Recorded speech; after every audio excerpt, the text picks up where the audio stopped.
Au Rayon X vous présente cette semaine des clichés d'IRM réalisés chez une patiente dans le cadre d'un bilan pour troubles bipolaires. Un examen aujourd'hui à l'étude afin d'écarter un diagnostic différentiel dans un premier temps, puis grâce à de nouvelles séquences d'IRM, de confirmer ou non le diagnostic de troubles bipolaires. Explication du docteur Sidney Cristal, neuroradiologue. Je vous ai sélectionné une patiente de 20 ans qui vient pour bilan d'un syndrome bipolaire, d'un trouble bipolaire, donc une alternance de dépression et de manie, qui là était au stade euthymique, c'est-à-dire que là elle n'était ni en phase dépressive ni en phase maniaque, mais qui n'avait jamais eu d'IRM et donc pour laquelle il était important de faire cette première imagerie. L'examen évidemment repose d'abord sur des séquences morphologiques standards et sur ces images morphologiques, eh bien, on voyait que l'IRM était,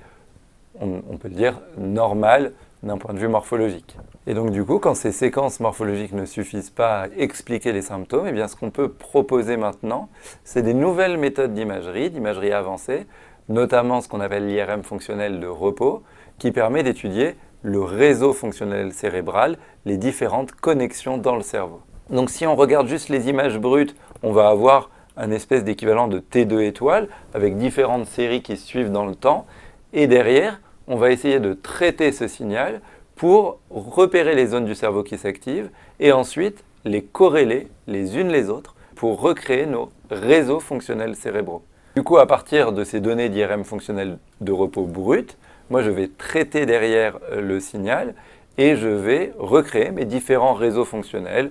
le réseau du langage, le réseau moteur, le réseau visuel, et aussi, en l'occurrence, des réseaux spécifiques qui nous intéressent dans les troubles bipolaires. Donc, par exemple, les réseaux qui impliquent l'amygdale, le centre de l'émotion, et les régions qui régulent l'émotion, ou les régions qui sont à côté de l'amygdale, qui correspondent avec l'amygdale, l'hippocampe ou le striatum ventral. Et je connais les valeurs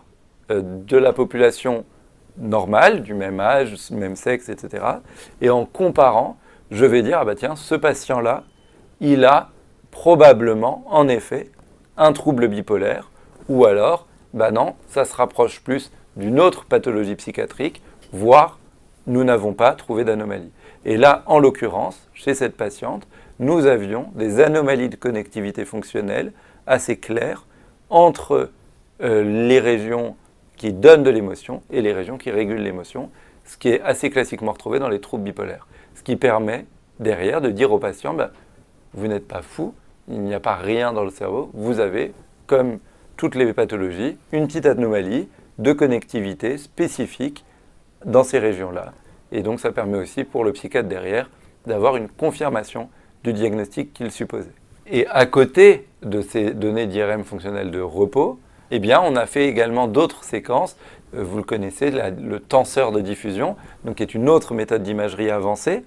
qui permet par exemple ici de repérer le faisceau corticospinal, et sur lequel on peut obtenir aussi des valeurs qui vont permettre d'essayer de dire, bah oui, on a une altération dans ce faisceau-là, et on sait que l'altération dans ce faisceau-là est plus fréquemment retrouvée dans telle pathologie. Et pour arriver à une application vraiment à l'échelle individuelle la plus simple possible,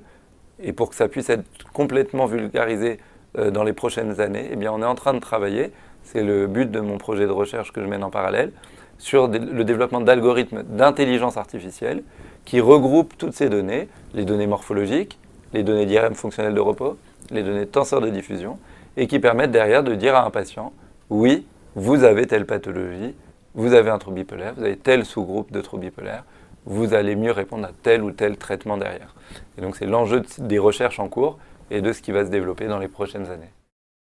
C'est la fin de ce numéro, merci de votre attention et rendez-vous le mois prochain pour découvrir un nouveau cas clinique.